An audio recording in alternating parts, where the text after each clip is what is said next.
Sending out the black signal. I know some people think I didn't have it yesterday, but it went down yesterday. And guess what? I'm able to send out pictures now. It took me a while, but they activated the picture.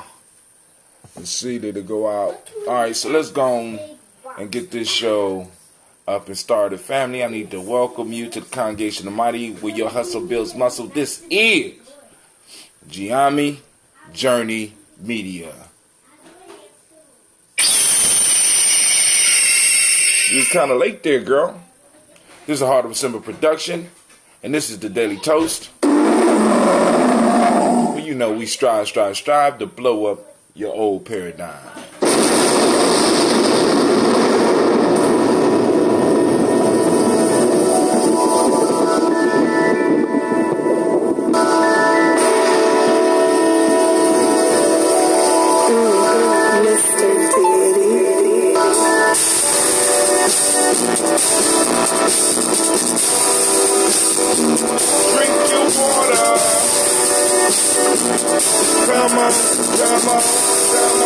Come on, drink your water, but first, drink your water. Take your breath and drink your water. Take your breath and drink your water. Take your breath, stop before you cut yourself. Drink.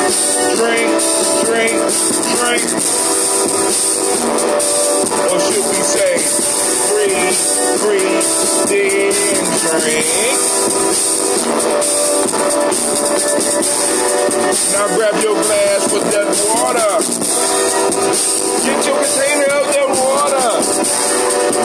Get it right in your hand. Listen for your water.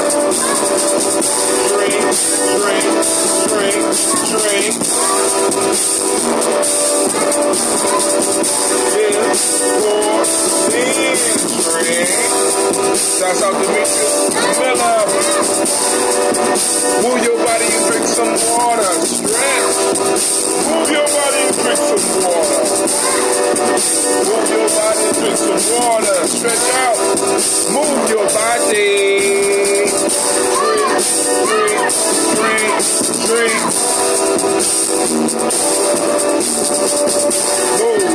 Move, then drink. Now raise your glass and toast your ancestors. Now raise your glass and toast your ancestors. Now raise your glass and toast your ancestors. Laugh, just raise your glass. Drink.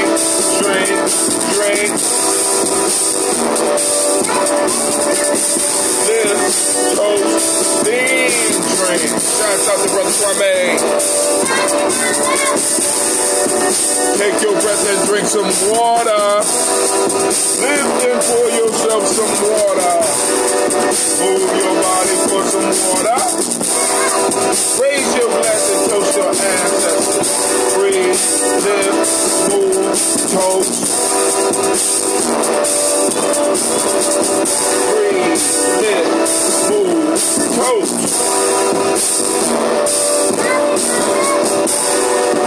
Take your breath.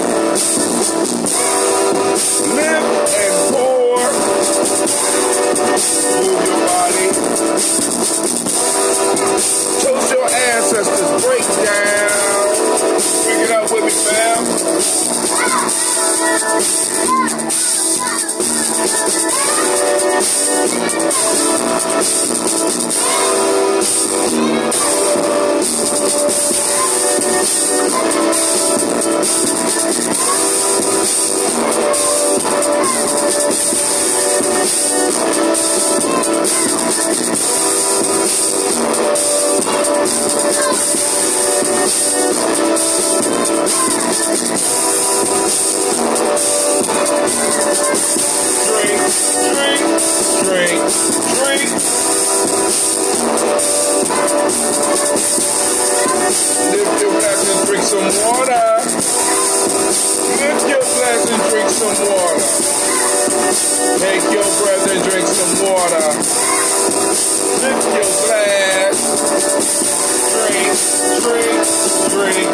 Drink.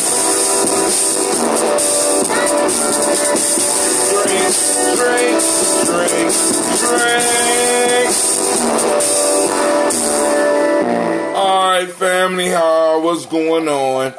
I think I got the kinks worked out of the phone call piece. We're going to be able to kick off the lines. We're going to open up the lines and have a couple minutes to talk before we get up out of here. Don't cut yourself, Gina. Sasha, I just asked her to put the knife down. You're cutting right towards your foot. What are y'all doing?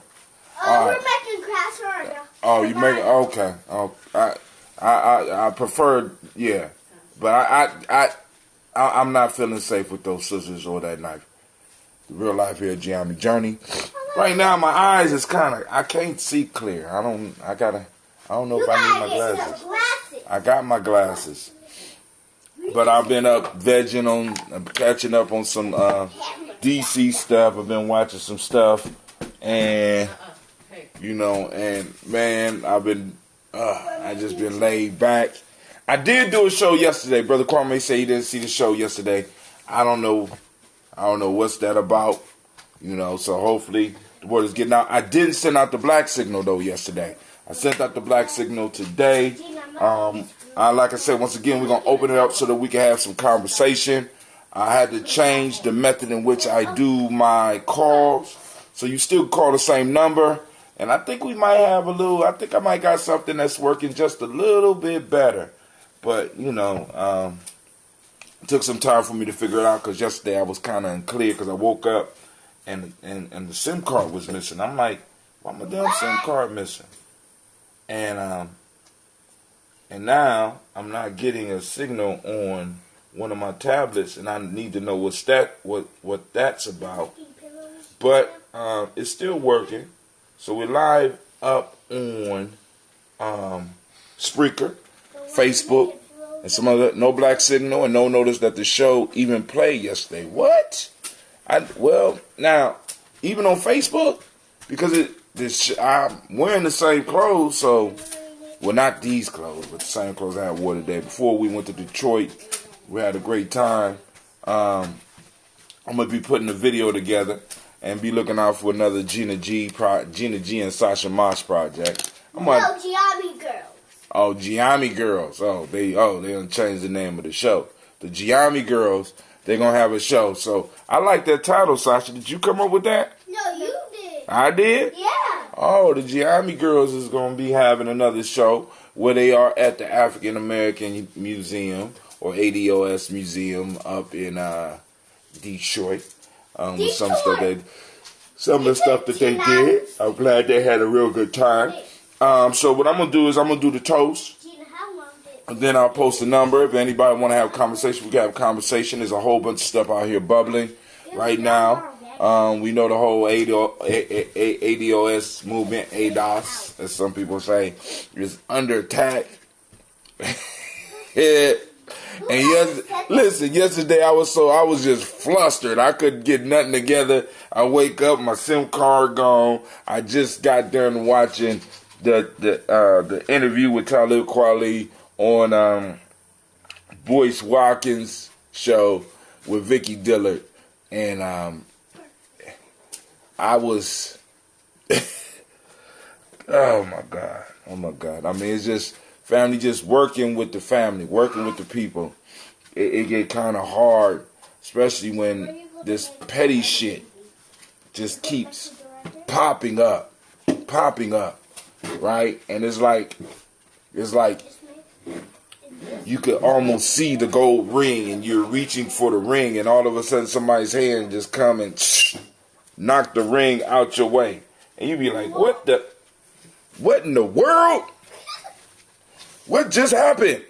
You know what I'm saying? And it's like I'm seeing this whole thing, and I just can't believe it. The only thing I can say is why, Kweli, Talib, why? I don't understand. This motherfucker basically declared war on anybody that's ADOS. I just don't understand it. Anybody that claim ADOS, he just declared war. And I don't think people really be understanding that, and maybe because I've been there. You get so emotionally involved in something that you can't see that you're walking down the path, the very same path that others before you have walked. And seeing the things that's happening, because the very same things that's happening right now are the very same things that was happening in the 80s, 90s, 80s, 70s, 60s. The exact same thing, fam. You know what I'm saying? And it's like, you know, I don't understand. You know, we supposed to be getting smarter. But no, it's like, nah, you know. So now you got to double check and see. Didn't show a notice even on my notifications page. Hey, Kwame, that means we doing something right, brother. But you did get the message today. So, I don't know what's going on with that, but we know, you know, it's a lot of madness in the world right now. So, let's get up here. Let's celebrate these ancestors, and let's toast. You know, keep our pledge and keep moving. But we did have the show yesterday, brother. I got documented proof.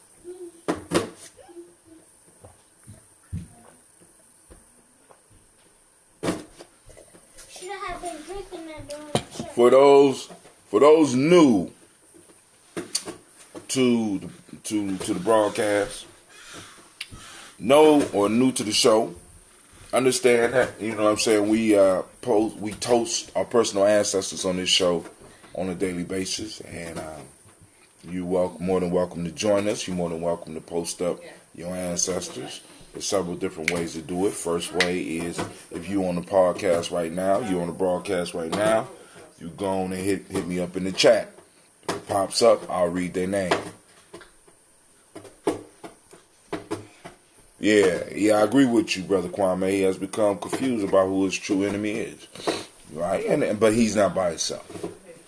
He's not by himself. This might be something we might need to discuss on today's show, being that it is Easter, right? You know, symbolically, a couple of days ago, Judas. I mean, because this shit is happening in the weekend.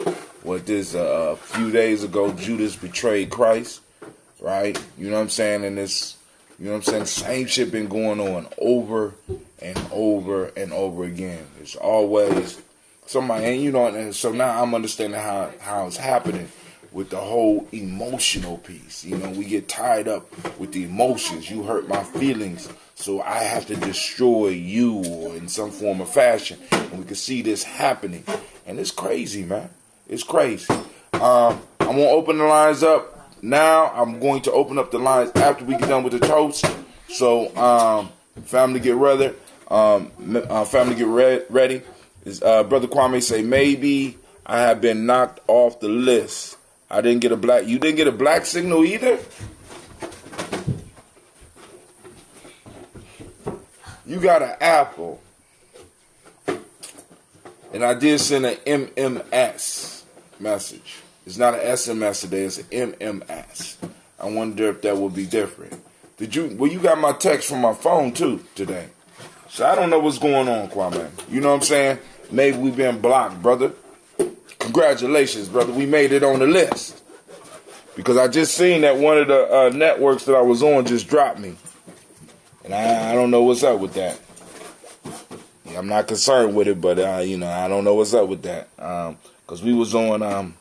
We was being broadcast on one of the radio stations that iHeartRadio. My iHeartRadio piece has been dropped off, so I don't know. It's a beautiful thing, though. So we're going to get us a little bit of this ambrosia. Then we're going to get up out of here. Here, just Sasha Mosh. Huh? I told you I don't want y'all messing with that knife. I mean, this is the third time. Real life here, Gianni Journey. Hey, Sasha, put that in the sink.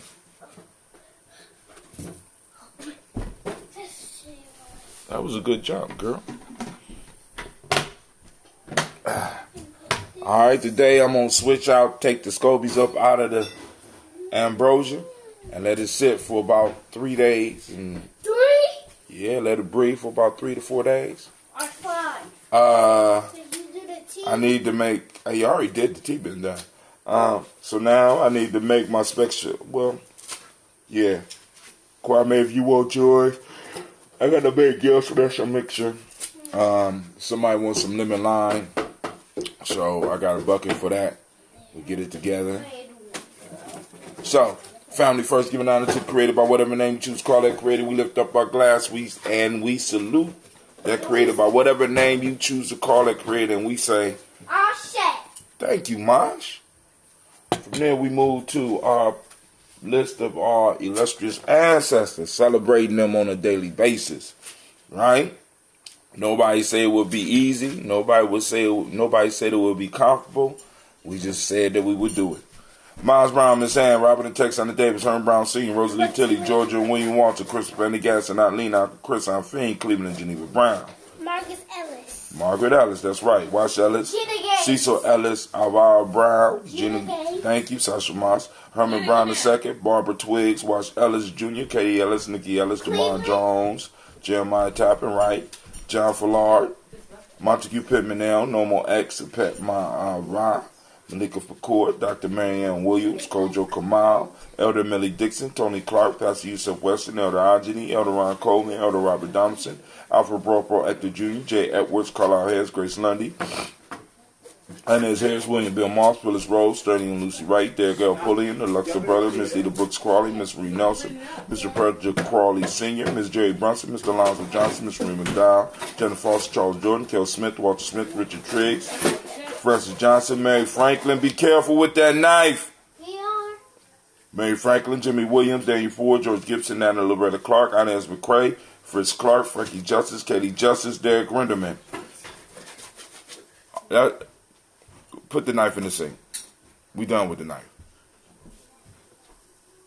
Derek Rinderman, Virginia Rogers, Reverend James Smith, Lois Henderson, Calvin Spratling, Mary Elizabeth Walker, Raymond Walker Sr., Sam Jane Carter, Michael Ford Jr., Kellen D. Russell, Susie B. Smith, Teresa Clay, Melvin Del Hodge, Jr., Herman Copeland, Mildred Copeland, Jenny Clay, Bert Beatty, Sarah Weatherby, the Farmer, Argosa Sue, Cheryl Harvey, Aunt Charmaine, Theolis Hasbury, Harvey Hasbury Sr., Leonard Dickinson, T.C. Islam, Terrell Dunbar, Will Thomas, Sarah Berry, Mark Walsh, Merle B. Thornton, Pearl G. Thornton, Ida Johnson, Florence M. Carter, Joanne Thornton, Erica Tricia Lewis, Juanita Wright, Robert Wright, George Wright, Mary Eliza Frederick Davis, Mary Elizabeth Rogers, Mary Esther Keisha Larice, Linda Watson Hammonds, Jarrell Giles Watson, Sparrow, Slimmy, Selvin Lewis, Andrew Holmes, Pearl Moore, Percy Moore Jr., Mildred Owens, Booker T. Bolton, Charlie Hunt, Sammy Stover, Heather Pearson, Sturgeon Thornton, Richard Thornton, Lavinia Hall, Freeman Bankster, Mae Moss, Ophelia Peacock, Willie Thornton, Napoleon Kennedy, Mark Ramsey, Paul Ramsey, Matt Ramsey, David Ramsey, Charles E. Thornton, Frankie Quells, Urania Thornton, Bernice Quells, Ernestine Jackson, Frankie Johnson, Teresa Mormon, Leon Johnson, Charles Bell, Vivian Ramsey, Essie Johnson, Dorita Johnson, Leon Johnson, James W. West Sr., James Parham, Dana Jones, Henry World, James Farmer, Mary Chavez, Leon Grace, Bessie Johnson, Hagley Vester, Mary Moreland, Paul Moreland, Elder Caleb, Rosemary Martinier, Elder Amatep Wellman, Fred Douglas Triggs Sr., Thomas Triggs, Thomas and Lula Berry, Lacey Ellen Ohio, Franklin Russell Davis, Fred Douglas Triggs II, Mina Triggs, Reverend Hetty Moore, Helen Fuller, Eugene Jackson Sr., Richard Ellis, Silas Alexander, Charles Maxwell, Percy Alexander, Arthur Reynolds, Stanley Lockhart, Ricky Lockhart, William Lockhart, Woodrow Lockhart, Brenda Porter, Deacon Hargrove, Carla Sawyer, Andrew Parker, Doris Donald, Ellis Murphy, D'Amico Russell, Iliman Aries, Jean and Ruth Jones, Jana Callahan. Brother Kwame say, I most certainly want my Kwame drink. I will let you know if Mom is ready for her next gallon bottle of the original. Let me know, man, because once I get to the mall, if I don't put it to the side, and I know I got some fresh burdock root. I was at Sarah the other day, and I found some burdock root. I used to wonder, because I told when I first was interested in gardening, I told people I wanted to grow my own burdock root. And one lady said, I don't know if you want to grow that burdock because it never leaves your garden and the roots go to hell. Kwame, I am sitting here holding a burdock root that is about 4 feet long. So this batch will have fresh burdock. For those that don't know the healing properties of burdock, you need to really check it out. This is one of those king herbs. You know what I'm saying? It stands toe to toe with dandelion root. And I got look at that root. Look how long that damn root is. I mean, incredible. Incredible. So it does kind of grow down the hill. And I wonder how they was able to pull this whole damn root up out of the ground. All right. So you're going to have like, because usually I use dry burdock, but this time we're going to use undried burdock. So it might be a little bit bitter. All right. So I'm going to have to chew on some of this myself, though. You can't have all this, Kwame. All right, back to the ancestors. William Walter West. Nigella Parrish. Gina Gaines. Nigella Parrish. Elder Basiji Fulani. Jim Robinson.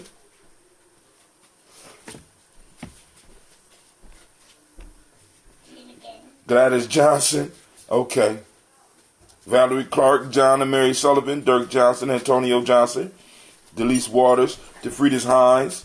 Inez Bostic, Edna Bostic, Winifred Scannabay, Wilson Headley, Elma Hines, Phyllis Lee, Eugene Spratling, Kevin Spratling, Charles Wooden, Penny Brown, Roy Lee Printup Jr., Miriam Johnson, Wilbert Longmire, Edith Catney, Janice Carter, Michael Carter, Leon Pina Carter, Margaret Carter, William Carter, Lisa Jordan, Charles Lee Mosley, Dorothy R. Blair, Ransom Evans Sr., Sam Evans Sr., Nalon Blair Sr., Edward Stevens, Sue Ann Stevens, Joe Davis, Timothy Butler, Gene Holmes, Dana Jones, Peter Charles, Christy Nichols, Cardinal Robinson, Rosemary Charles, Ada Pearl, Bob Ingalls, Jack Wallace, Warren M. Finch, Warren P. Finch, Tim Ingalls, Audrey Finch, William Billingsley Jr., Jennifer Sensenbaugh, Hazel Gasson, Jerry Brantley, Brian Watson Jr., Kaniko Parsons. Oh, Kwame. Now I know why you might have not got the... Because I didn't send all words. I sent mainly a picture. So I don't know how your phone will handle an MMS if I sent it out. So you might want to check and see, did you get a text at all? Because I see a text went out, right? And all it had was a link and a picture. So I remember that when I'm sending out those MMSs, okay?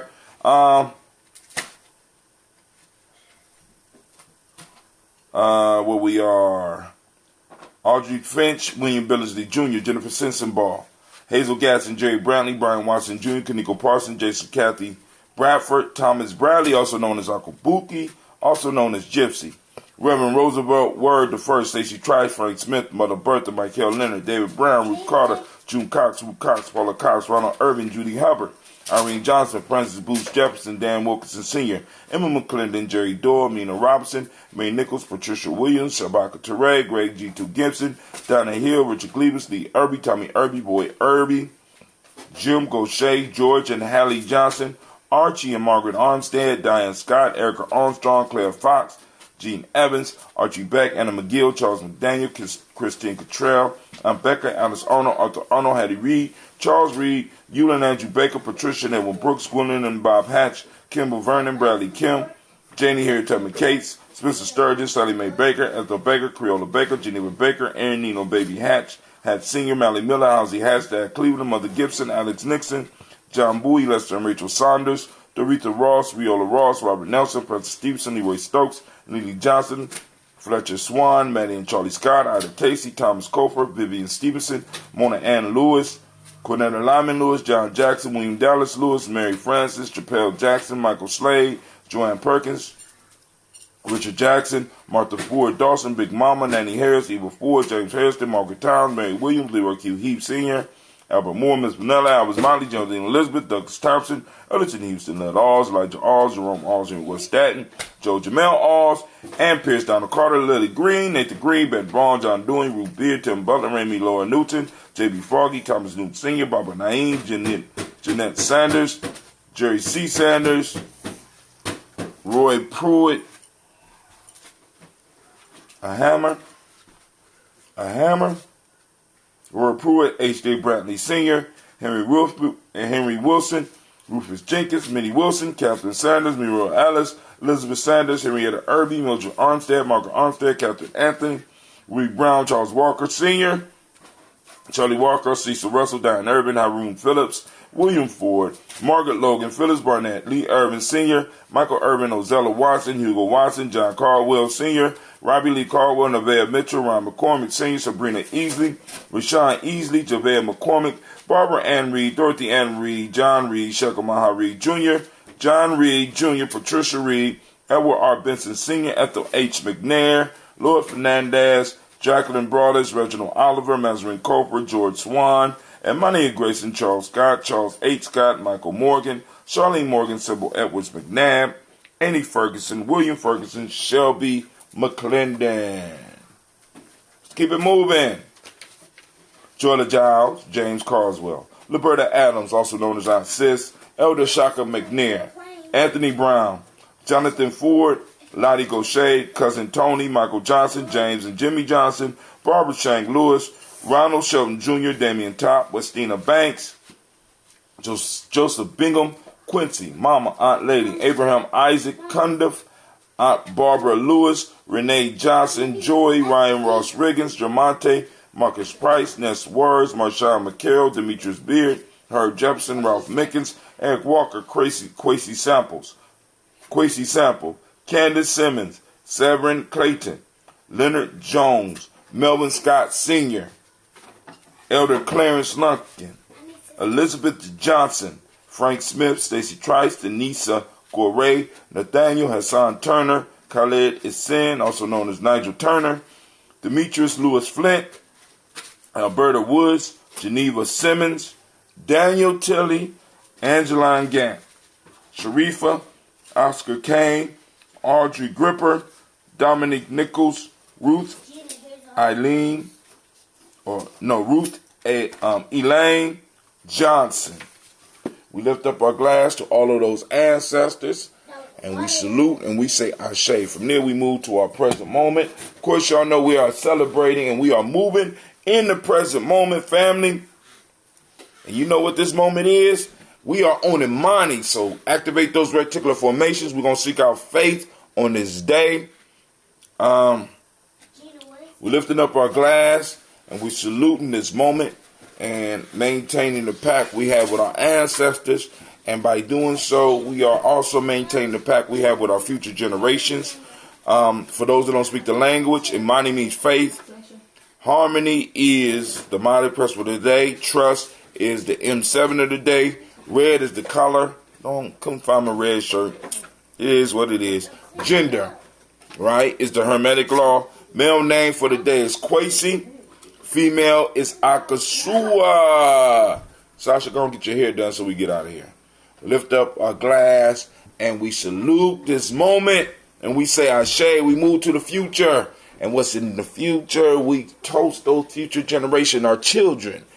That's over here cutting stuff, looking kind of dangerous. Our children's children, our children's children's children, on to infinity, lifting up our glass, saluting the generations yet to come to infinity, family. It's a beautiful thing, right? We are laying the foundation as we speak, right? This is why some of us have said in our mind that we're going to continue creating these cultural stabilizing holidays and situations where we have to come together as a culture. We lift up our glass and we say, Ashe, what's up? What is this? What is it? A house for our dogs and it turns into a plane. And it turns into a what? A plane. A house that turns into a plane? Okay, that's how. We lift up our glass and we salute and we say Ashe and we toast Gina and her creativity in creating a flying house. Hey, you know, men buying their own rockets and shooting to the stars was just a dream. A couple of years ago, starting their own car companies, you know what I'm saying, and competing with the big dogs, and digging holes up underground to put train stations in them. We lifted up. Dominique Nichols was one of my wife's former students. Oh, she's on the list. Kwesi put her on the list. We lift up our glass and we salute all those ancestors and we say, Ashe. And we also salute those future generations. From their family, we move to all of our relations and we say Ashe. From all our relations, this toast right here for you. Come on now. Y'all know how it is. What is it you need in this moment to be the greatest? We say, Ashe. Last but not least, we move to toast the most magnificent, incredible, inspiring, multi-talented, uplifting, strong, unifying individual in the room. You know who that is? That's you. We toast you. We say Ashe, Ashe, Ashe. All right, family, I'm about to open up the lines. Let me go and type it in. Let y'all know the number. Call in lines. Give me a second. And call in lines are open. 614. What is it, Gina? 614.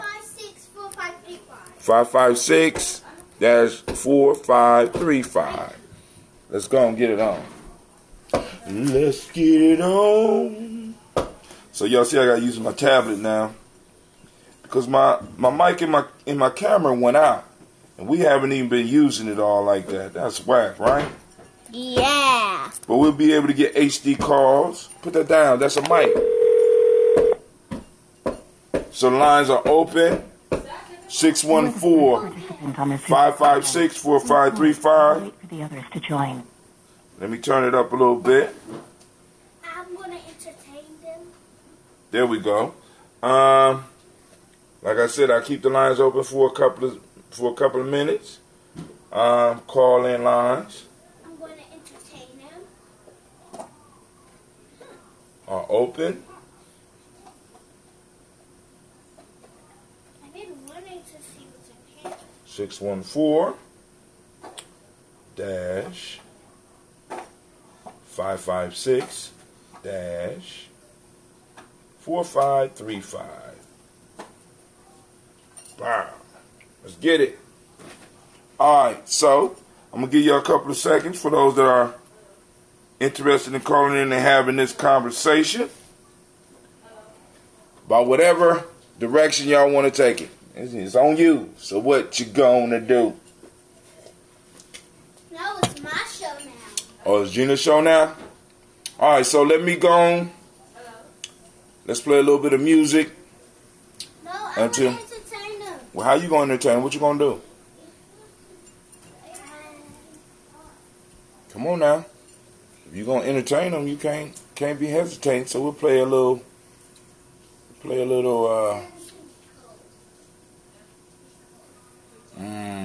what's this?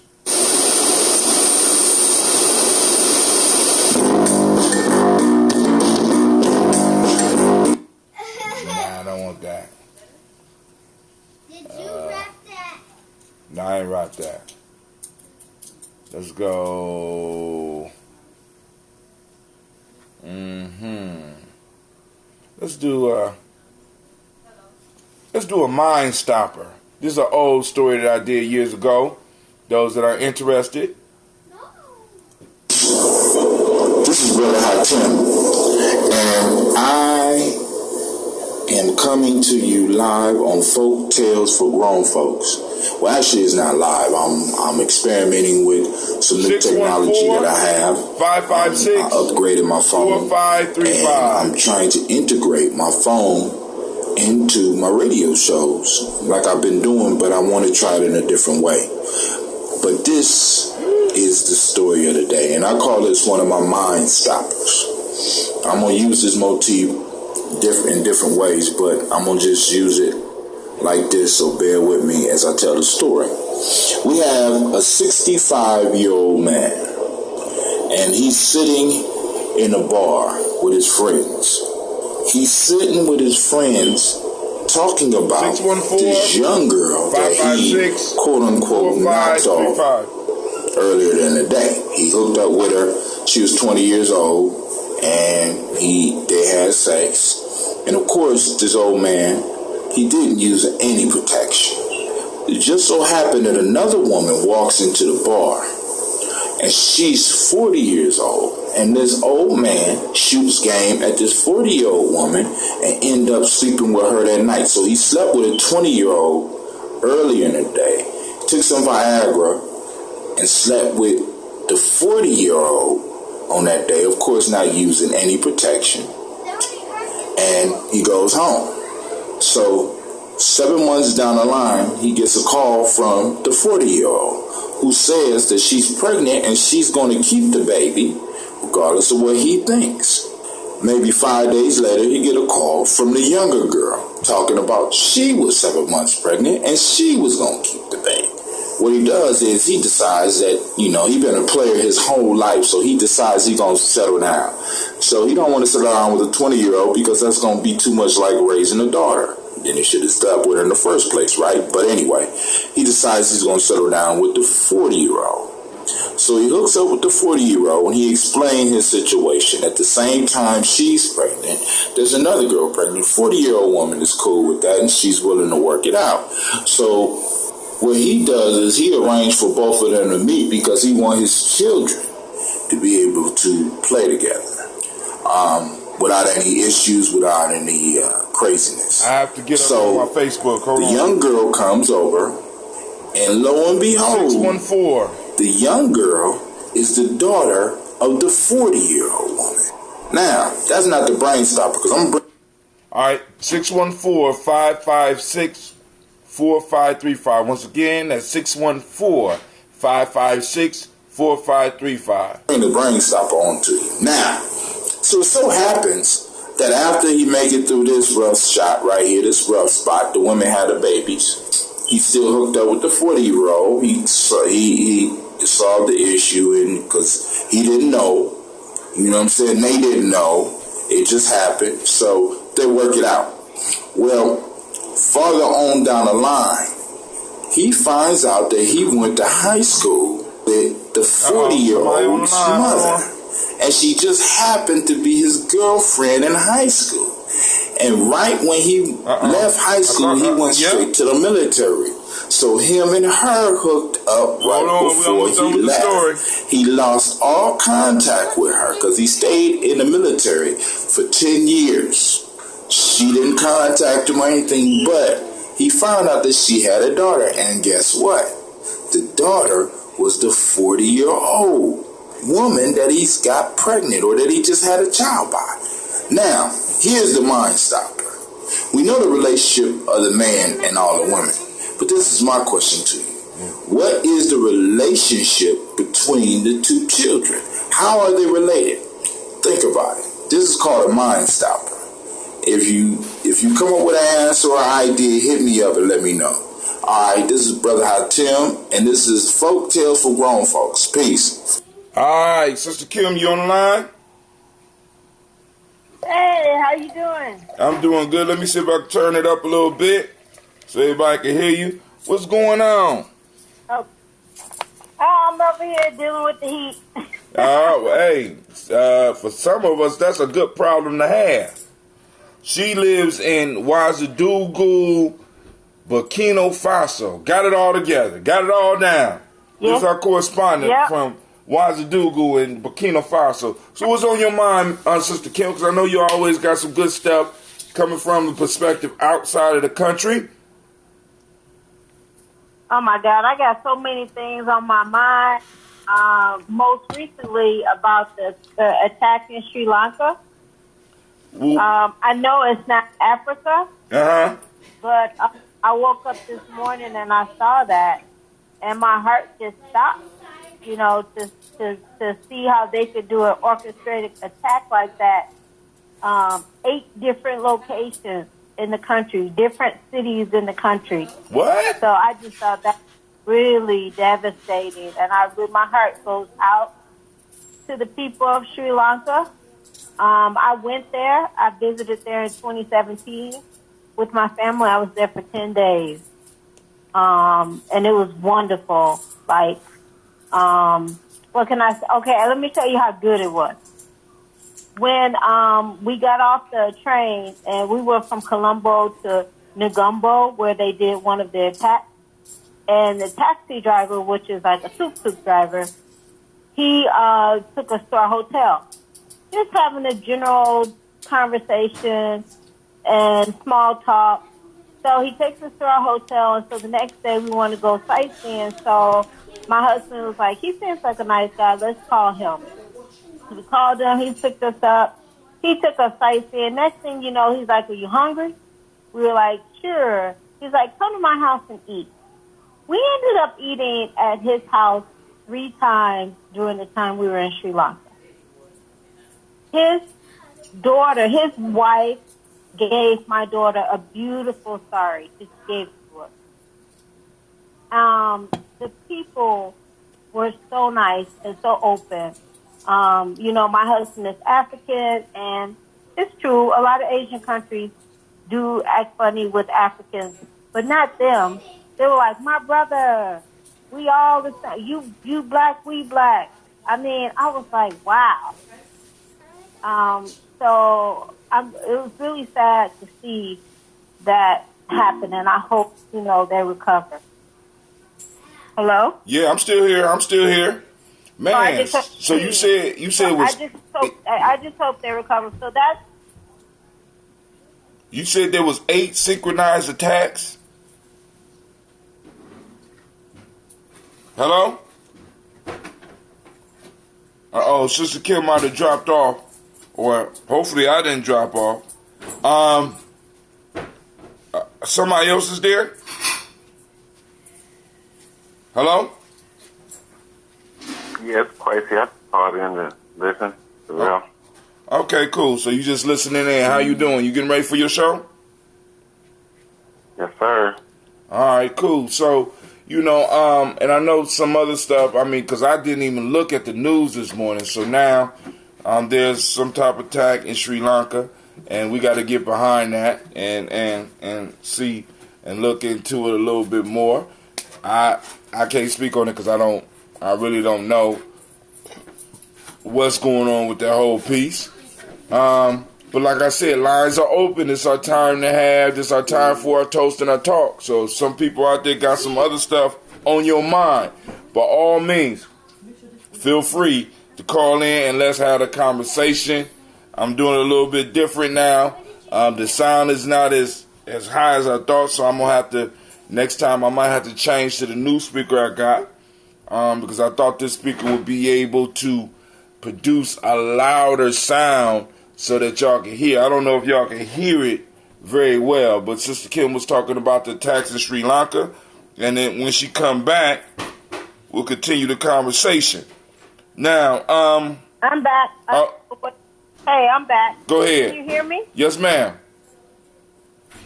So I don't know what you didn't hear. I couldn't tell when it dropped off. Well, you have finished the story about when you and your family was in Sri Lanka, and you finished the dinner part, and you said your heart went out. And I just asked the question: how many simultaneous attacks were there? I mean, these was. Can I entertain? You still there?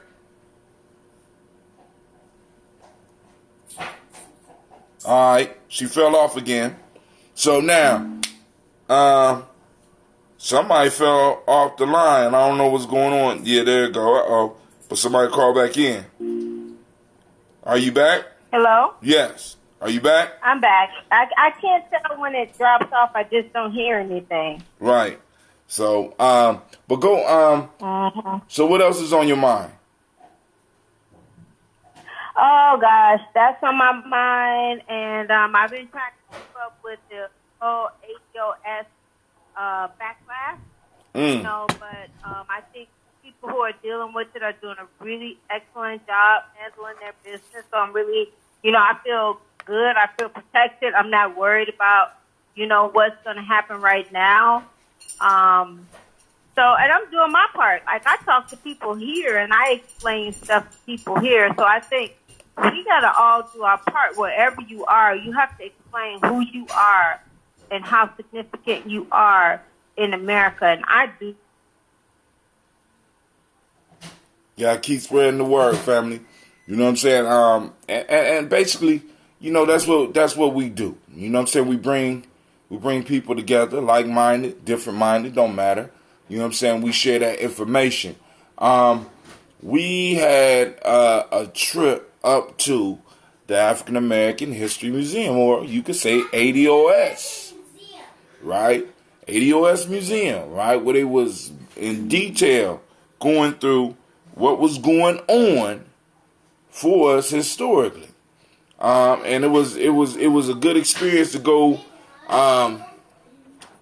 there and experience it after this whole new way of looking at history. See, because what a lot of people don't understand is that when you really start looking at the numbers and you really start understanding you being closed out of America purposefully, even though you knew it before, right? But you thought it was just it's because of it's all dark people. You know what I'm saying? But when you are able to really identify that this was something that specifically happened to you, even though you always knew it, it's just because of like for example, I hear people get upset and be like ADOS and black people. You know, there's an issue with Pan-Africanism. There's an issue with black people, and as people want to use these general terms to describe your struggle, you know what I'm saying? And it's like it don't fit, and it's confusing. And when you are able to break those scales off your eyes and really start looking at the world from your perspective, family, the challenge is to really, really, really start learning to look at the world from our perspective, from the angle that we are looking at it in. Because for a long time, we have been up under an illusion. And you can't practice Maya. I don't give a damn how spiritual you are if you have not learned to distinguish the real from the unreal. You know what I'm saying? It's like I was in one of those movies for a long time, and in the movie, I was fighting crime, and I was a superhero in the movie, and then all of a sudden, I mean, let me just paint the picture of the movie. In the movie, you have a character that is on some type of mental trip where they're passed out, but in their mind, everything is real, everything is happening, right? And it's sort of like that's how I was. And now I'm like, boom, I'm awake. I'm like, God damn, hold on. So all that shit didn't happen like that. So now I got to go back and I have to pull my lens out and look at history a little bit different. And people get upset when you do that because, one, you're claiming your identity, man. You understand what I'm saying? It's like boom. Oh, wait, no, this ain't all of us. Right? I got to be very specific. Nah, you ain't on the team. You know what I'm saying? Because everybody want to get benefits. Nobody want any of the downside. And if they could pass all the downside to you, that's what they're going to do. What do you mean by the downside, Brother Hatem? All right. Sister Kim said the Wi-Fi won't let her talk. All the downside.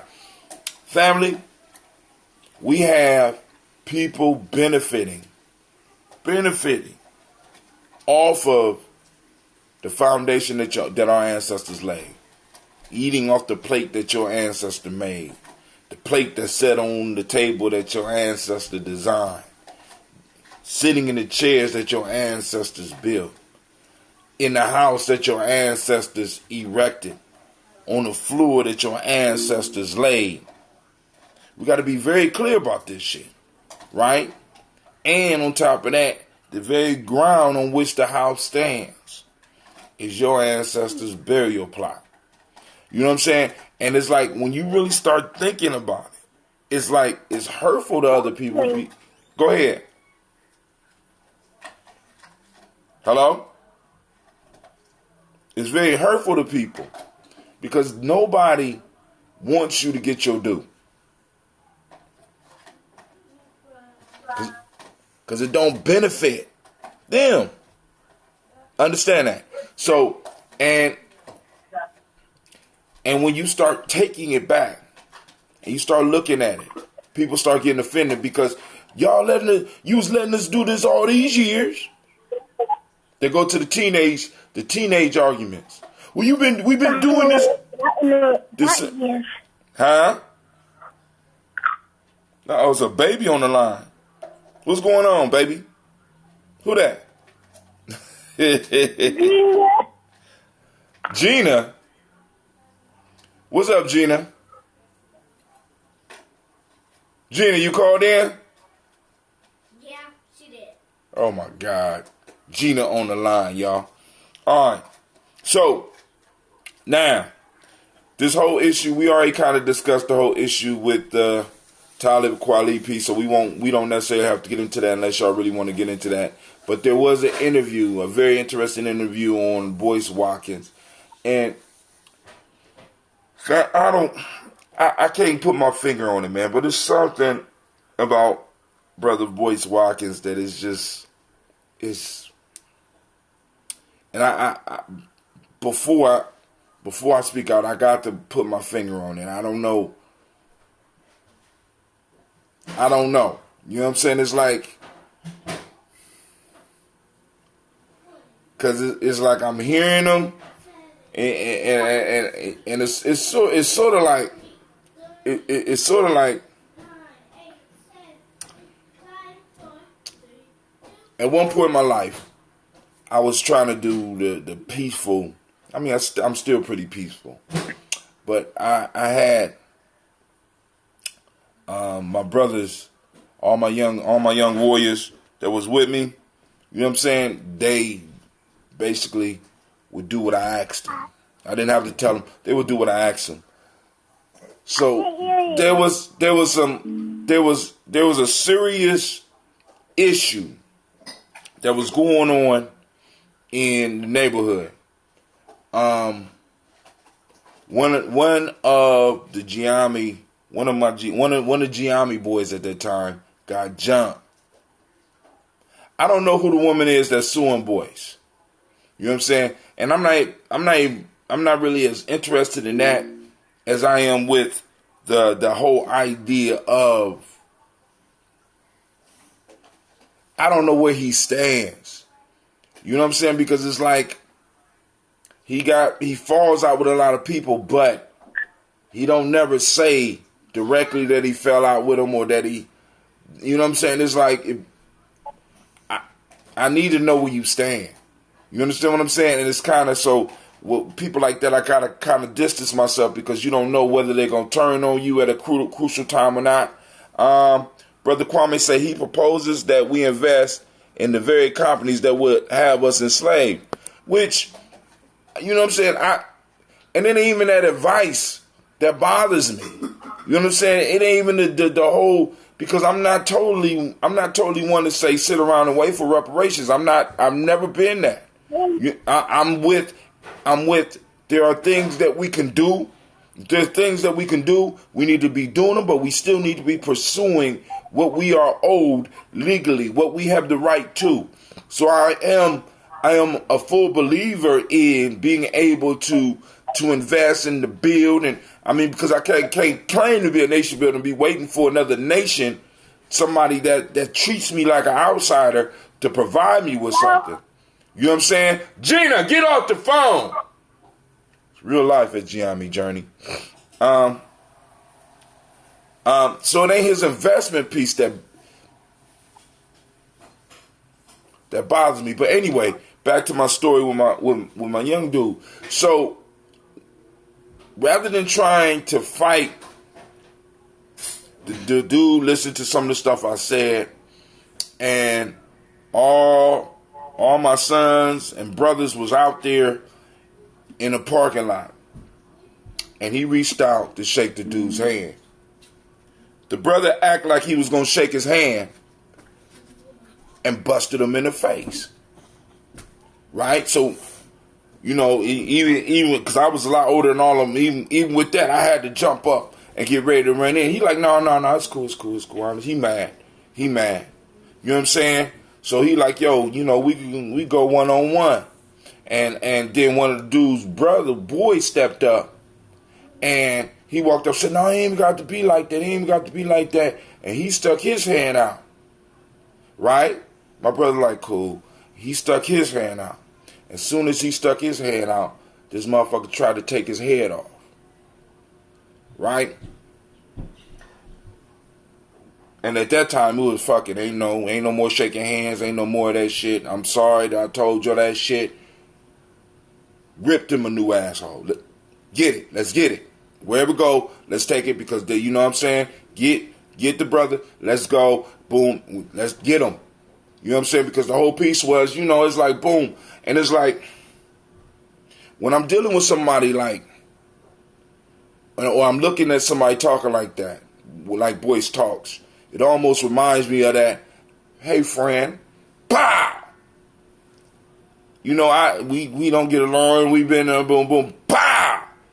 You know what I'm saying? And it's like, and I'm listening to the argument, it's almost like he's trying to position himself somewhere that he might not fit. He's trying to force something that might not fit. And it's almost like he's saying sometimes, I'm ADOS, nah, type shit like that. And I'm sitting up here like, God damn. And I'm listening to this and it boggles my mind and it bothers me. Right? But I'm gonna let it play out because like I said, that whole piece between them, because people screaming all this leadership shit, you know what I'm saying, and all this, and it's like you have tries. Boyce really does not have our best interests. In 2014 or 2015, I text Boyce on Facebook. He told me that we should use our 401ks to start a business. That is the worst advice. Well, I mean, if it worked for him, you know what I'm saying? It's like, because it's like, I can understand that advice. And even with that advice, I can't dislike him. You know what I'm saying? I can't dislike him, but when I listen to him talking, it's almost like 1 minute I'm on this side, next minute I'm on it. It's a flip-floppy type thing. And then saying shit like, you know what I'm saying? You're your own black leader. We don't need black leaders. Shit like that. You see? Because it's like, no, we can all be intelligent, but we do understand that at some point in time, right? At some point in time, there's going to have to be an order that emerges so that we can hang on to what we have. You cannot get any benefits and hold on to them in a chaotic state. There has to be an order established. There has to be codes established. See, because 1 minute you talk code, the next minute everybody can do what they do. No, that shit is not possible. You know what I'm saying? You can't have a code and you can't, you know what I'm saying? Unless you're going to make the code do you, which means that everybody is out for themselves. Get the bag type mentality. And that's some shit we got to get away from. And maybe that's it. Maybe deep down inside I might be sensing somebody who just want the bag. I don't know. You know what I'm saying? But, my spidey senses are tingling and shit, especially after that conversation with Brother Talib, where he declared war on anybody that wants to take the hashtag ADOS, which I don't even understand that shit. I don't understand that. You know what I'm saying? And everything is not for me to understand. But the whole piece is, why would you declare war because you had a little beef with one person? She responded to you, and it hurt your ego, because this is what we're dealing with. We're dealing with a hurt ego. You know what I'm saying? Well, they should have approached me like this and blah, blah, blah. Well, you can't determine how somebody, you know what I'm saying? But in the same token, they can't determine how you respond. So I can dig it. But taking it all the way to where it's like, if you are ADOS, you are my enemy. Nigga, I done bought a couple of your albums. How the fuck I'm your enemy? I'm your Patreon, nigga. I don't understand this shit. I don't, you know what I'm saying? And see, and now, what that makes clear for me is this whole decadent veil thing that Antonio Moore is talking about. Some of these niggas are so far removed from reality that they really do not see black life imploding. Sister Kim says, Boyce had a role in the new black media. So many people started through him. That's true. You know what I'm saying? Now, because like I said, he was one of the reasons that I started listening to Yvette at first anyway. You know what I'm saying? Like a military, no organization, no success. That's Brother Kwame.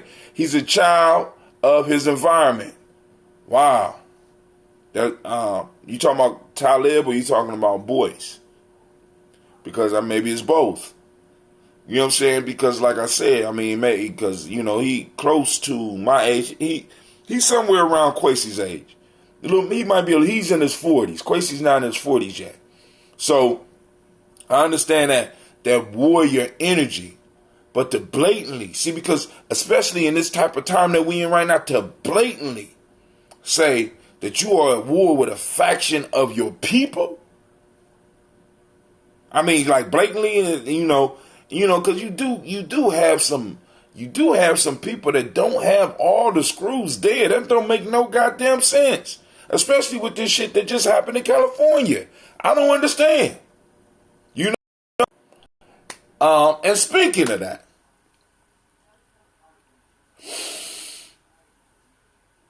now I haven't heard a whole Nipsey Hussle song yet. But I could recognize a builder. Builder recognized a builder. This nigga was over in his neighborhood building. Had been in the game as long as some of the other people in the game. And he got his hands on some very expensive real estate. Right? And I understand real estate is expensive in New York. And now I have to kind of question, especially when some of these young or some of these older rappers is coming out screaming like Brother Talib, if this young nigga Nipsey was able to do the shit he was doing, right? Please show me that you're doing more. I mean, especially since you so feisty about declaring war on niggas. I can't understand it. Right? Sister Kim say, I thought that Boyce and the New Black Media should have consolidated all acts for donations. It would have been better if it would. See, now, this is the issue, Sister Kim. In the battle that we're up in right now, centralization may be the worst thing that we can do. Centralization is good now for because like Tariq got his crew, Boyce got his crew, Yvette got her crew. Tone Talks got his crew. Or maybe Yvette Tones is the same crew. I don't know. You know what I'm saying? Tariq got his. Professor Black Truth got his. And then a lot of us flow in between all those. And then there's other people outside of that right now. And one of the best ways to beat a giant, right? Especially when you're smaller, is to attack in tandem with other groups, other like-minded groups, right? I seen I used to watch years ago. I used to watch or listen to Coast to Coast, and I can't remember where we was going. It was a long ass trip, and I don't know whether it was. I can't remember. What was the dude's name that they said bombed the towers? The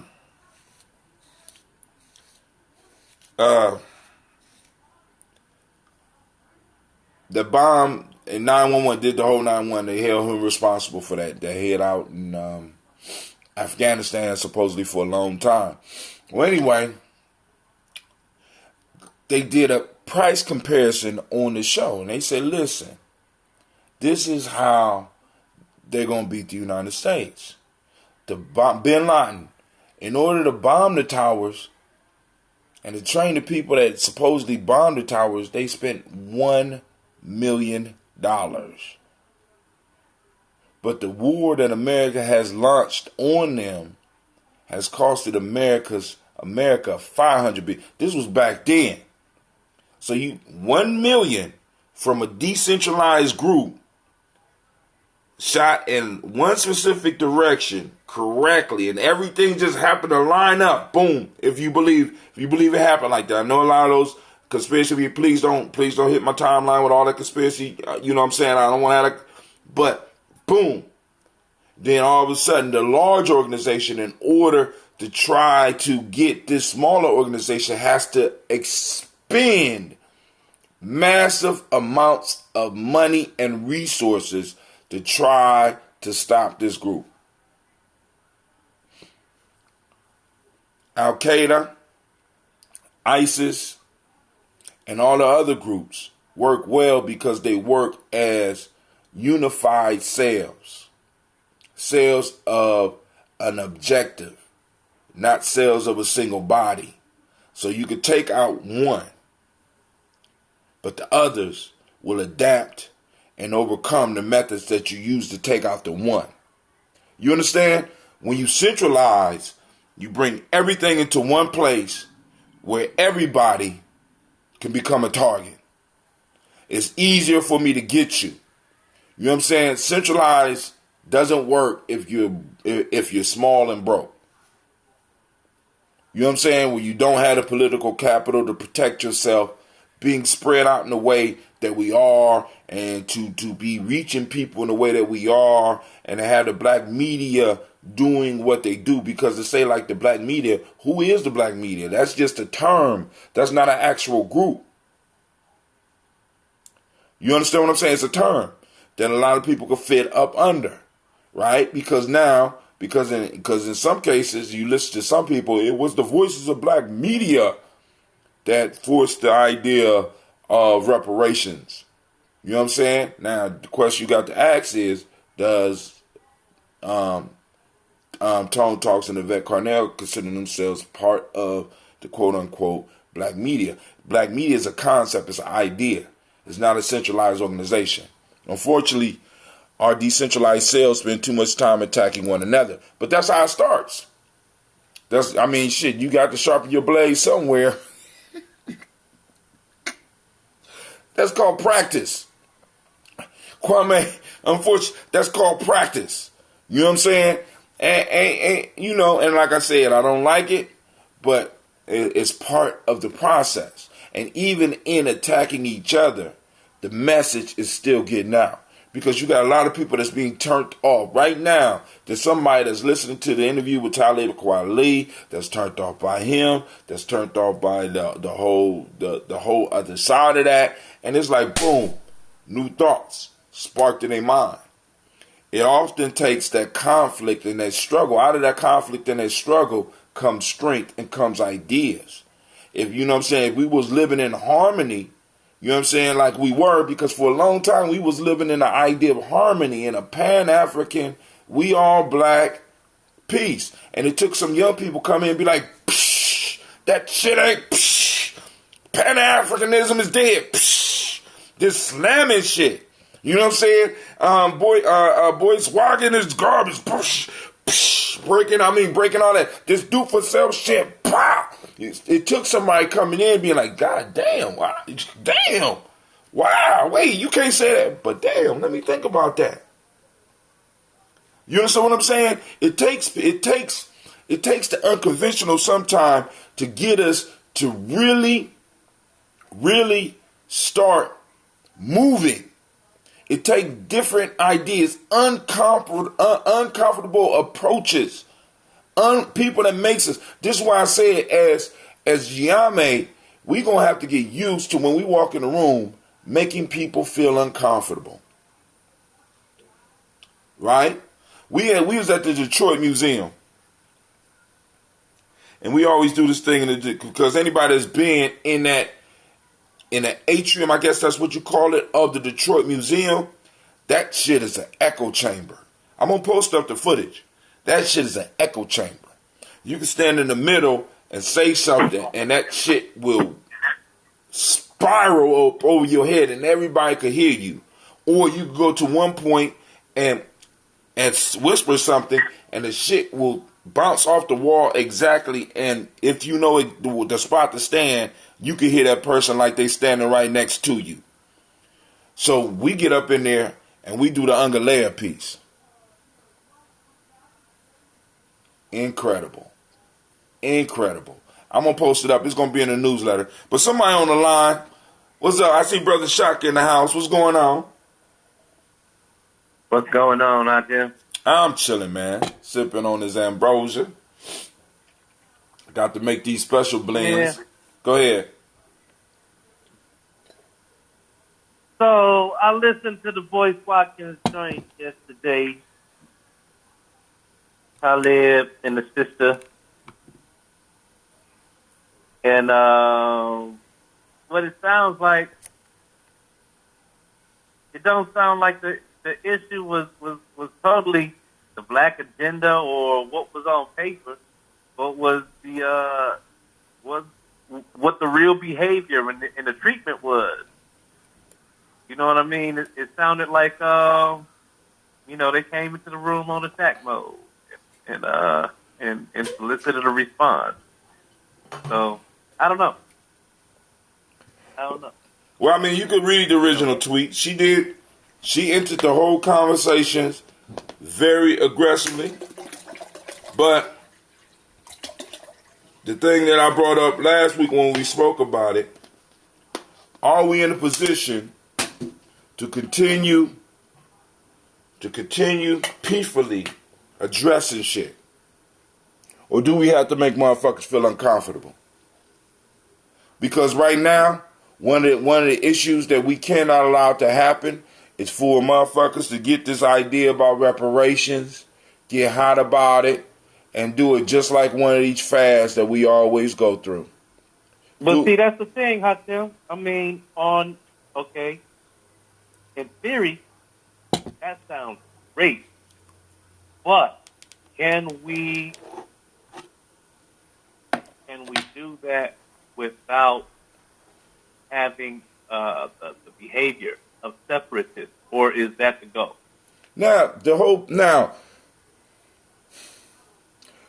How does? Let me ask you a question, because let's go back to nature, and I want everybody to go with me on this. What happens when a sperm fertilizes an egg? A sperm fertilizes an egg. I mean, I'll get past the whole sexual part. And what is the process when that sperm hits that egg? What starts to happen?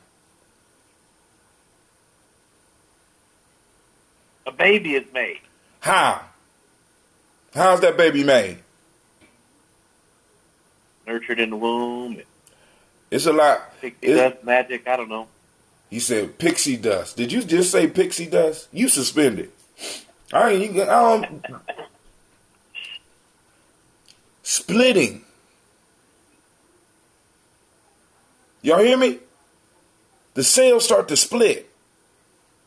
They copy themselves and they split over and over and over and over and over and over, and hopefully you get the idea, because I was almost caught in the fucking psychic loop to keep on doing the over. It splits over and over and over again. This is not a peaceful process. Growth has never been a peaceful process. You don't get growth out of peace. This is one of the pieces a lot of us don't. You don't get growth or change out of peace. Why do I want to change if everything is comfortable? This is the problem that we have. We don't want to make people feel uncomfortable, whether they like us, whether they with us, or whether they are enemies. We want to set the table. We got the Jesus complex. Although a lot of us, like today, we're going to celebrate Jesus as a people, we honestly believe that we are the sacrifice to make everybody else right. And that's not healthy for our children. That's not healthy for our future. To be a sacrificial scapegoat for humanity. We can't do that shit no more. We're going to hold the peace. We got to hold it together. Even within us. You know what I'm saying? Because sometimes we got to fall out to really appreciate somebody. In some cases, you got to fall out to find out what somebody really feels sometimes. Because motherfuckers can play act. People been play acting on us for the last 100 years damn near. I'm 51. For about 51 years, we've been play acting. You 51 years old, how I'm old as hell. I'm 51. You know what I'm saying? I'm a half century plus one. God damn it. And the only piece that I'm trying to get people to understand is, yeah, although this is uncomfortable, this is part of the growth. And the one thing that I salute this young lady by the name of Yvette Cornell on is having the heart to start this shit like that. You listen to some of these other, listen to some of the folks of the past. See, because I want y'all to think about this. Okay, so wait. You talking about the sister who voice is saying he supported, he paid $59,000. Right. But she worked for him for about 7 years. He paid her $59,000, but she worked about 7 years. He got the receipts. Nigga, are you serious? This type of shit I'm talking about. Are you serious? How long did she work for you? And it's $59,000. So let's spread that out over the time that she was. Come on, dog. Come on now. You know what I'm saying? And that slick talk that I got receipts and all this and blah, blah, blah. Nigga, what? Come on now. But anyway, voice is a whole nother piece. But yeah, that's the sister that came at Talib Kweli, because on his piece, he said that he was for reparations, but he's not for putting reparations before anything. I mean, it's like, I'm for it, but negates everything you said before. Let's be clear on that shit. Reparations is not, you can't be reparations, but there's no time for the but. The butt has been screwed. There's no more but when it comes to reparations. And this is the point that a lot of us we got to deal with, and we got to. Let me ask you this. Go ahead. Is it true what Talib was saying? Is it true that initially what got people motivated to come together or to band together in the conversation was the reparations, but what got people bouncing on the conversation was the behavior of or the representation of the ADOS? Yeah. Think about this. Check this out. We've been in the circles where we've been hearing people whisper reparations, but we'll never get it. You know, I've been in that conversation, and I've been on that side of the conversation. Shit, that shit would be nice, but we'll never get it. And the whole reason that shit is a conversation piece is because of Breaking Brown and Tone Talks. That's the whole reason that it's part of the conversation now. They're not the originators of the conversation because people have been having a conversation, but the way that we are discussing it now is a direct result of those two young people that Talib Kweli is saying that he's at war with, and anybody that claims claimed hashtag ADOS. The only reason the discussion made it that far was because of the pressure and the shit that Yvette Cornell will do on motherfucking Twitter. Like, why should we be listening to you anyway? You know what I'm saying? She was actually nice to that nigga, because if you look at how she come at some other people, I'm sitting up here like, damn, he's very sensitive. He's a sensitive rapper. That's why he don't do that battle rap. Because he would literally have to get up there and fight. I'm just saying. Sister Kim says, true growth is also violent. Plants even have to break through the soil.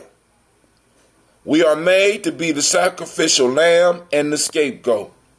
That is what America had designed for us. The stepping stone for everybody else. Right? The stepping stone for everybody else. But we gonna get ours in heaven. Family, enough of that shit. And as my daughter said, miss me with that shit. Miss me. Miss me with that shit. You know what I'm saying? Because I'm not on it. right? We, like I said, family, when you start having children and you looking at your children and you looking at the world that they're going into and you looking at your financial status in the world and then you looking at the financial status of those that came before you and then you actually can see actual living proof that you are the generation, we are the generation that may be doing worse than our parents. Every generation is supposed to be moving up. Our wealth is moving down. How is that? Now, I can understand if it was just me. You understand?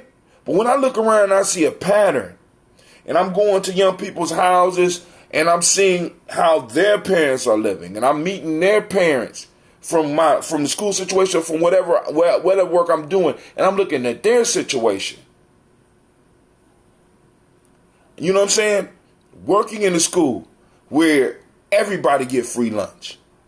Do you know how, see, and I don't know if people really understand this, do you know how poor you have to be as a group in order for everybody to get free lunch?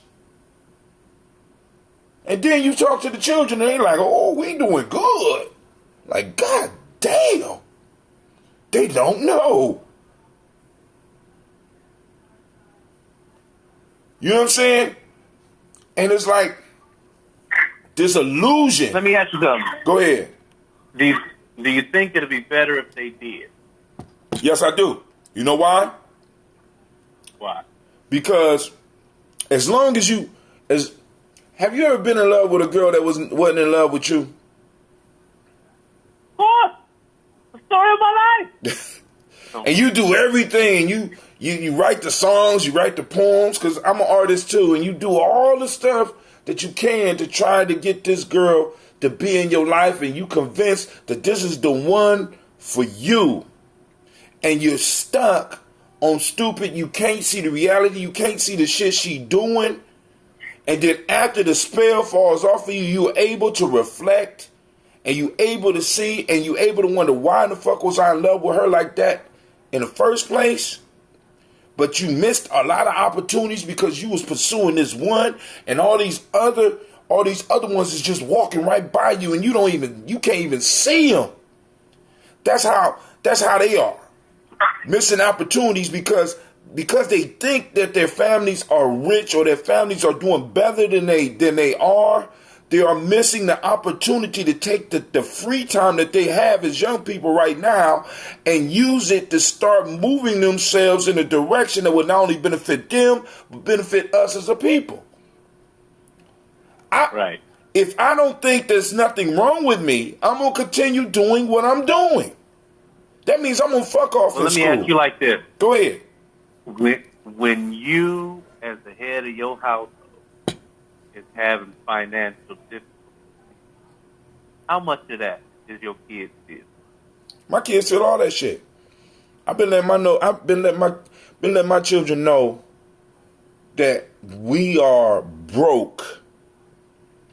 Let's say our cash flow is slow and low since they was born. You see, because I still have debt. I mean, I have debts of promise that I made to my older kids, and for some reason I wasn't able to fulfill that. You understand what I'm saying? I wasn't able to fulfill that. Yeah. So I'm not going to make that mistake and make those promises to the younger ones, because I'm like, damn, I'm 40 and I'm still not able to help my daughters or to help my sons in the way that I thought I was going to be able to help them. So I have to be honest with this next generation and let them know we struggling. Right. You understand what I'm saying? We've been joined. Yeah. We've been joined on the line with us is the magnificent Lady J. What's going on? Lady J in the house, lady. Hey, everyone. I put a new track on YouTube just because of you. Like, some of the stories that you tell, it needs theme music. And so I put this one out. You'll check it out. It's called Summer of 1983. Uh-oh. Okay, I'll go check it out. Also see you tagged me in something about some black Republicans. Did you do that? Said who? We got somebody from Chicago on the line too. But go ahead. Yeah. Where'd he go? Who? Doctor. Shaka's still there, girl. Go on talk. Doctor, did you post something on my page about Black Republic? They used your quote What'd they say? about the Great Awakening. Oh, okay. Oh, that's why you asked me, did I do it? Right. Oh, okay, I got it now. But we are in the midst of the Great Awakening. Thank you for that, Shaka. All right, cool. You called in, lady. You got something to share? Or you just listening in right now? This is Kim. Oh, from Chicago? Yeah, that's where I'm from. All right. But Lady J, you called in. What's up? I'm listening for now. Okay. I've been missing you. All right. Go ahead, Sister Kim, call in. Hit me up before something go down. Come on, because we know how that Wi-Fi is over there in Wazudugu. We're going to get you a router or something. We're going to get you I was just, I need a Wi-Fi booster. But, you were talking about our situation and how we don't have money, and the kids at the schools don't really realize, and the adults, they don't realize how poor we are. And Tariq Nasheed, he says because we have end trinkets. I said for you, he call them nigga trinkets. Nigga trinkets. Trinkets. That shit hilarious, right? Niggas get a couple of nigga trinkets and they like, shit, yeah, it's going to last forever. But go ahead. And they don't realize how poor they are. I mean, I think that's my struggle, with my own people, the people I interact with. I try to explain to them, what we don't have, the situation we in. And I've been doing this for a long time. I would say at least 30 years trying to explain to people how broke we really are. And people will shout me down and tell me we ain't broke and tell me I'm not poor when I said I know I'm poor. And I would have been one of those doing that shit too. You know what I'm saying? But like I said, I would have been, at one point in time, I'd have been one of those that have been at you about that shit. We wouldn't even been able to talk. You know, but like I said, it takes time for that shit to soak in. And it takes unfortunately, the way we are, it takes some life to experience that shit. You know what I'm saying? Because it's like... But it's messed up, though. It's messed up that it has taken us. You basically, from what I'm saying, most people don't realize it until all the damage has been done. Right. All the damage has been done. They raised their kids. The kids didn't turn out to be nothing. They don't have a place to live in. They have to find a senior citizen government housing to live in as a retirement person. They live in, from government check to government check. They can't pay for their insurance. They can't pay for their medicine. Then all of a sudden, they're saying they're poor. But when they had a job, you couldn't tell them they were poor. Oh, credit make you look good, girl. You get a lot of trinkets on some credit, man.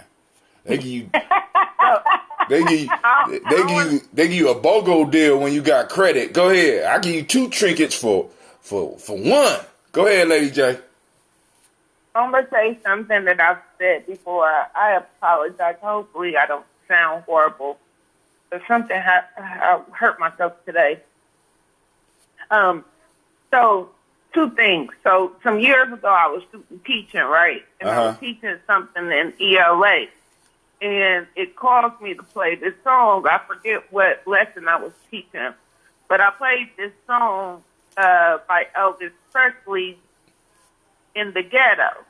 Elvis Presley did a song called In the Ghetto? Yes, where he talks about being poor, being raised poor, and what that was like. So when the song went off, my kids told me that Elvis Presley was a racist because they didn't feel like he should be talking about being poor or living in the ghetto. So I went, and he used the word poverty in the song, or somehow the word poverty comes up. A couple things came out of that conversation. One thing was I realized these kids living in the Linden area where at that point we were already at the beginning of gentrification, so you had a number of the homes that were vacant. This is the area with the highest crime rate in Columbus. They did not know what poverty meant. That's one. They did not know that they were in poverty. That was two. That's true. And they thought that only black people were poor. So they had this conception that this man couldn't talk about poverty or being poor because he was white. And because he did, he was racist. And I could not believe it. So we had this conversation because at that time I had a flip phone. I refused to purchase these expensive phones. So they all had these phones that were so much better than mine. They all had these tennis shoes that were so much more expensive than mine, right? And because they had these things, like you said, trinkets, they did not know that they were poor. So I came out of that with a couple of things. I would let them know that I refuse to spend money I don't have on things I don't need, right? Need being the key word. We don't need those expensive shoes. We didn't need, and now you don't have a choice but to buy the phone. But at that point, I knew I refused to buy the phone because I knew that they were, what is it called? I'm going to miss my word. But I knew that it was playing opulent. I buy this expensive phone, and then I'm stuck in this rotation because these phones break faster and quicker and cost more to repair than the other phones did, right? So I didn't want to get in that cycle. But I was alarmed that these kids, like I said, didn't know what poverty was. So when I had to explain to them and pull up a chart to show that all of them were in poverty, which is why they were getting free lunch, right? Oh, that break their heart. When I had to talk. That break their heart. I had to talk.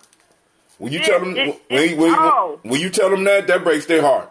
They everybody in America get free lunch. Nah, dog. Yeah. But then even pointing out the fact that about the homes in their community, that they had an issue. I'm going to fast forward. I actually got three things, but I'm going to fast forward to today. Today is Easter. People went out and spent money they didn't have on shit that they didn't need. I am not a fan of any consumer holiday, because what people do is they go out and they spend money. Daddy, for what reason, I have no clue. The next thing I want to say, the last thing I just want to point out is that I say this all the time, but in the 1920s, they gave birth to a new form of slavery. The minute they start putting out that Sears catalog, the minute they start making it so that everyone, this consumer society, where we were going to purchase things from catalogs and we were going to all look the same, they were going to promote that.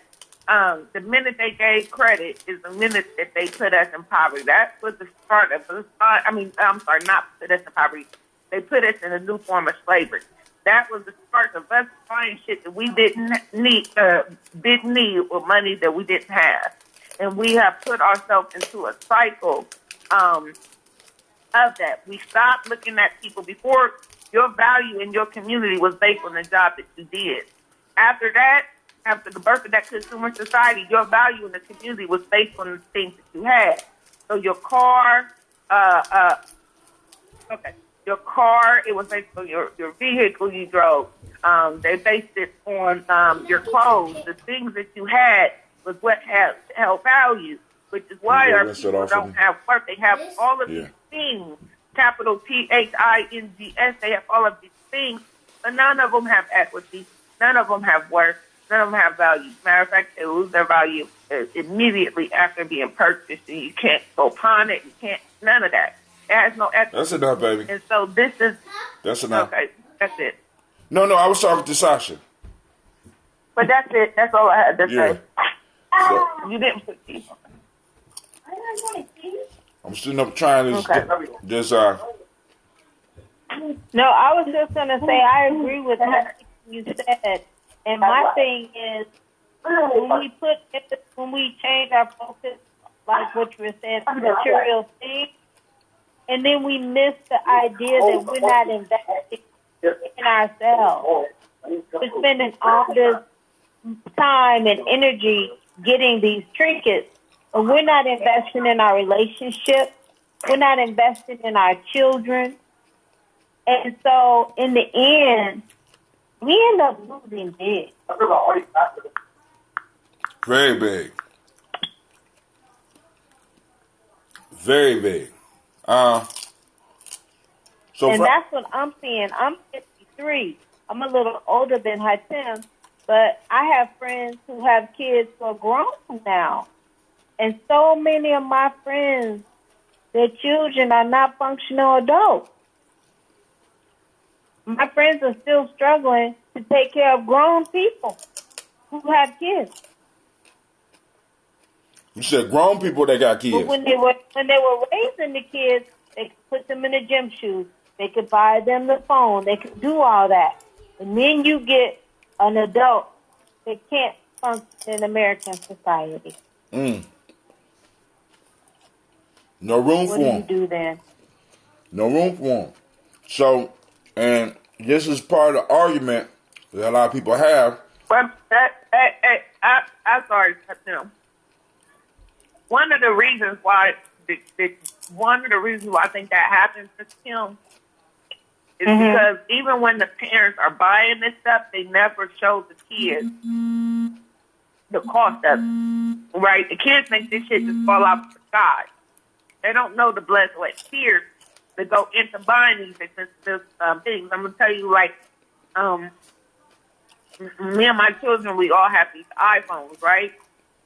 I have to make sure that when I pay these bills, that I let them know how much it costs really to have these phones. I just paid off some stuff, but for some time, my phone bill was as much as my car note. Yeah. Yeah. Still So I is. had to go pay off that stuff that I took my kids with me. You feel what I'm saying? I took them with me because I want them to know that this stuff costs money. Not a little bit of money, but a lot of money. Right? So we'll be. Another thing is, okay, so one time I'm at work.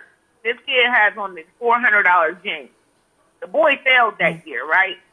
He got on $400 jeans, and he left. I knew they was $400 because he left the tag on them, right? So my thing is, they was getting these expensive things, but sometimes they're not getting them. Like, people steal. So if you don't know, if you don't even know the worth of these things, how could you appreciate it? How could you? You know what I'm saying? How could you appreciate it? My son, I had his phone. It looked like every day that he would take it up to the top floor of his school and drop it off the top thing, the top floor. That's how bad it was busted up.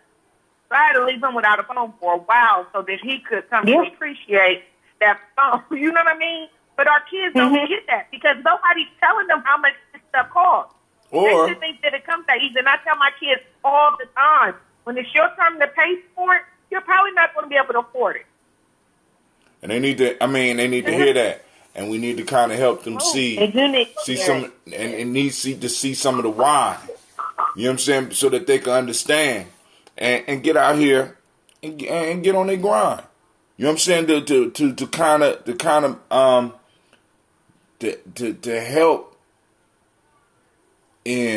help their people. I mean, because this is a people-wide thing. This is a systematic thing. But family, listen. My mama trying to call me. Y'all know it's that family eat together day. So I'm gonna have to get on up. It was a pleasure talking to y'all. I'm sorry that the volume is kind of low. I'm gonna see about possibly using my bigger speaker next time. But I'm going to have to go back and check the sound quality. I want to thank everybody for tuning in, sharing, and building. I see Lady J is hanging on because she want to do her final thought. So go ahead, Lady J. Oh, you know me so well, Hakim.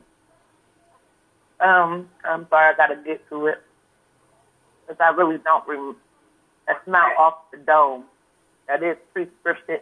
But friends, family, please remember we are in the midst of the Great Awakening. Do something today. Do something every day in the name of the movement. That could be, I can't even pull it up. But that could, okay. What, you got that written down? Yeah. Remember, we are in the midst of the Great Awakening. Today, do something in support of the movement. You read a book or an article, or write a book. Write an article detailing your story so that you can read that for the younger generation.